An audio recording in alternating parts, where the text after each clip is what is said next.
Hey YouTubers, it's me, Lonnie Clark, That's for Art. I want to thank you for joining us. This is kind of a sad day for us, at least those of us who found out today, we YouTubers who remember Jon Doe, aka John Doe wasn't his real name. It was Ryan Dale Smith, aka Jon Doe. Jon Doe. He was the American young guy that was living in Japan. And he used to put out YouTube videos all the time. I think really until the secrecy laws really smacked him down and made him quiet. But he was the cat who was at the protests that happened all the time at Fukushima, right outside of TEPCO. And he was always out there. He was the guy who believed in Marxism. He always knocked capitalism. He had a great heart. He was a freaking magnificent human being. When he stopped posting to YouTube, I used to follow him on Facebook, and we'd chat about politics and whatever. Last year, he had a little baby girl, and I think I expressed this earlier today that uh, I don't know the circumstances, but he decided to end his own life last month on December 12th. Took me pretty hard. Really shook me up. But I had decided yesterday that I was going to read this article that one of my subscribers sent me before I moved on to reading other articles about the toxins, about how we can take better care of ourselves. One of my subscribers, Just in Case, I don't know if that's his real name, Just in Case, or is it Just in Case? Is that just his YouTube name? I don't know. But he sent me these articles, and they're really great information. And I think people should know about this on how we can make ourselves better. And what he says is, what can you do to make the world better? That's the title. It was a Google Plus post. And he gave me the link, and I am definitely going to read it. Let me share with you. I'm going to do the screen share link. Now, is that it? I think that's it. Yeah, that's it for sure. Okay, now let me go back. I have to say I'm not quite myself today. This has been really a shock. I guess that is a shock for everybody when you hear when a beautiful person takes their own life. But let's get on to this, because Ryan, I'm sure, is overlooking and staying with his baby girl Kayla forever. Just in Case, Health Watch. This was posted January 3rd, 2018. Thank you, Justin. Sincerely, really appreciate it. A question was posed about what we can do about all the toxins we all live with. If you are not aware of just how bad the toxic soup is we now are forced to live in today, you might want to look into what geoengineering and hashtag geoengineering and hashtag radiation is doing to us and our environment. Everyone is affected, and everyone needs to adapt. What are you doing to limit your exposure? If you're already feeling lethargic, can't concentrate like you used to, or generally feel off or worse, have respiratory complications, cancer, or other life-threatening disease, you probably are toxic and deficient in vital minerals and vitamins. I'm sorry. Here are some simple things you can do that will literally change your life. There are several things that can be done on a personal level to improve the quality of your life and family. One simple thing you can do is change the furnace air filter often. Don't try to clean it. Throw it away. There are toxic particles and radiation that accumulates and can't be removed. And when he says often, I'm going to throw this in. I would suggest often. I never even thought about it before Fukushima happened. And so I sort of started an experiment in my own household where I changed it. I looked at it. I would change it like, I don't know, every 6 months. But I started looking at it like every 3 months. And honestly, at every 3 months and every 6 months, it looked just as dirty. So now I like to change it about once a month, and it still looks just as dirty, although I do run my heater quite a bit. But I would say that that's one of the best things you can do. It costs you about $20 to buy 2 air filters, or for me it does. So that's like $10 a month. It's a very inexpensive thing. Okay, let's go back to what he's suggesting. Buy an orgone generator or make one for your living space. Pendants worn as jewelry on a chain creates a personal field. A chemical buster for outdoor use can help clear the sky in your area as well. Are easy to make and clear an energy of several miles. Both use the principle of Wilhelm Reich's orgone energy.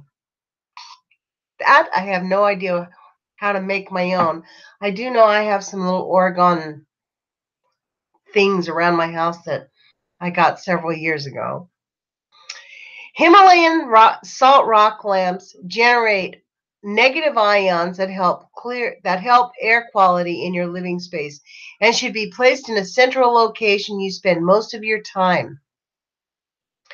Eating certain foods like walnuts, avocado, green tea, and beets especially help detoxify the body of these toxins and should be integrated into your diet. Baking soda, Epsom salt, and lavender essential oil can be used to draw out toxins from the body for a weekly detox bath. Baking soda can also be used as an effective general cleaner. Sodium bicarbonate has been well known to decontaminate radiation and toxins. It's what the Army uses when personnel are exposed and decontamination is necessary. From laundry to upholstery, use it to rinse fresh fruits and vegetables. Taken orally periodically, baking soda helps fight cancer. On Dr. Circus's website, I'm going to inject this. Dr. Circus is SIRCUS. He's a healer that we interviewed on our radio show.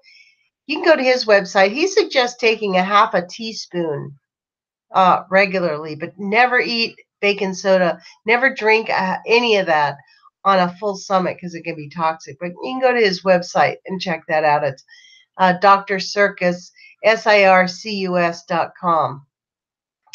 Bentonite clay is another mineral that has been shown to detox effectively. There are many more things we can do. Filter your water, etc. Filtering your water, and not just your drinking water. Get a shower filter. That's also a really important thing, and they're not expensive. As you can hear, I'm actually getting over. The last 2 days have been running 101, 102 fever, so I'm getting over.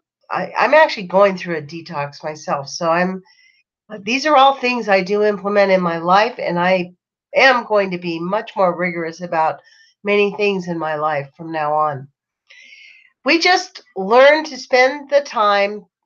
We just need to spend the time to learn what these empowering remedies are and pick which is best for our circumstances. The solutions community has many of these remedies, studies and articles, and learn more. Please join and visit at, and then he gives us this in the new link. And the solutions. The following talk is from the solutions community. Use it as a reference or a starting point when looking for answers. Let's go here. General discussions.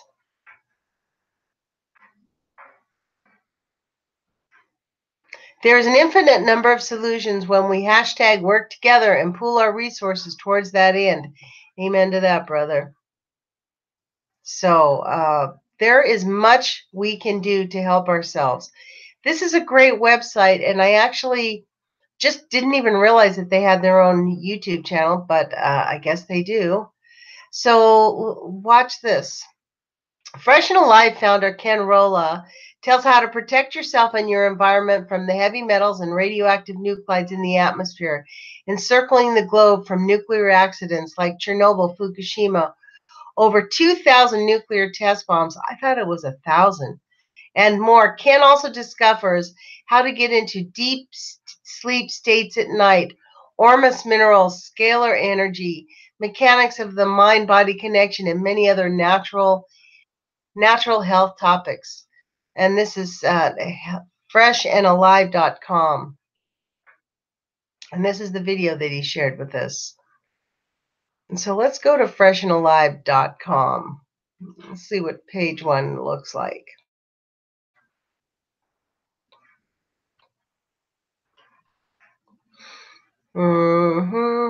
About Ken Rolla. Let's hear what he says. Ken Rolla. Natural health educator and an inventor from New Smyrna Beach, Florida, specializing in rejuvenation and cellular rejuvenation using raw and sprouted vegetarian food, herbs, food-based supplements, detoxification, emotional healing, reprogramming of limiting unconscious beliefs, ancient esoteric techniques, and cutting-edge science. And I will tell you this, the emotional healing that happens when you go through detoxing is real. And it also happens the other way around. When you're going through emotional healing, you actually go through a sense of detoxing if you don't pollute your body with a bunch of stuff in the meantime. Formerly educated in electrical engineering and computer science, Ken worked for 23 years in the medical industry, from the patient level drawing blood in hospital emergency rooms to the national policy level, showing healthcare executives how to implement technology as computer operations manager for North Carolina Hospital Association. In 1993, at the age of 32, Ken was first exposed to natural healing in a search to cure severe hypoglycemia and other health problems he had acquired from a lifetime of poor diet and lifestyle. That sounds like many of us. 8 years and many thousands of dollars later, after trying just about every diet, product, potion, and pill available, Ken found a permanent success with living food, nutrition, and detoxification. After repeated requests from friends to share what he had learned, he began workshops in detoxification and rejuvenation in 2003, and demand for his services exploded. Okay, so you guys can go on to this and take a look much more about this website. But let's see. Let's look at the events. Maybe there's something coming near to you. January 11th in New Smyrna Beach, presentation. Oh, wow, this is interesting. Sam Osmanagic, PhD, Pyramids Around the World, and Bosnian Pyramid Energy. That'll be interesting. I wish I could. That's actually a reason for me to want to go to New Smyrna Beach, but not really. I don't really have any interest in crossing the Mississippi ever. That's like not a place I want to go. Thanks, but no. Anyways, let me get back here. Let me get back to you guys, and I'm going to stop screen sharing. Is this the stop screen sharing? I think so. So I'm going to keep this short and sweet. I don't know how long that was that I read for. But, you know, the things that he talks about are all simple things that we can do. And it is really just a matter of making a commitment to living. And I don't know, I'm thinking the more I am older, the more I get on in life, the more I begin to think that the things that are normalized in our culture are all there things that make us want to kill ourselves and drive us to insanity. And so I am actually more and more rejecting all of that, like just the normal things that people have been trained to do, like just the simple things, like, I don't know, going to the movies, socially drinking, going out and, you know, watching television all the time, and just all of it, it just seems to be so toxic. So at a certain point, we all peel off the layers as we're ready. And I think each of us have value. And frankly, as a person who did struggle with the concept of suicide for, well, I don't know, a long time, a very long time, I think that's why Ryan's death was so hard on me, because I I have to admit that I was quite suicidal for a long time. And it seemed like a way out, but it's not a way out. And we have a gift here, and there are more gifts than harms, no matter what the toxins are. And I think that, I don't know. I mean, I guess that's that philosophical question, isn't it? Because does a person who has been diagnosed in hospice care, who knows they're going to die in 60, 80, 90, or 100 days, have any more right to end their life any sooner than a person who is suffering from a tormented life? I don't know. I can just say, as a selfish person, I wish that Ryan had not taken himself out of the game. But that was his choice. And that's the one choice that we do have as adults, as human beings. And it's a harsh, harsh choice to make for everyone involved, not just yourself. So I don't know. There's things we can do. What can you do to make the world better? We can make a better world by taking care of ourselves better, by loving ourselves more, by being more committed to loving ourselves and not giving up and refusing to give up, and reaching out to someone and reaching out to people when you feel like you're going to give up.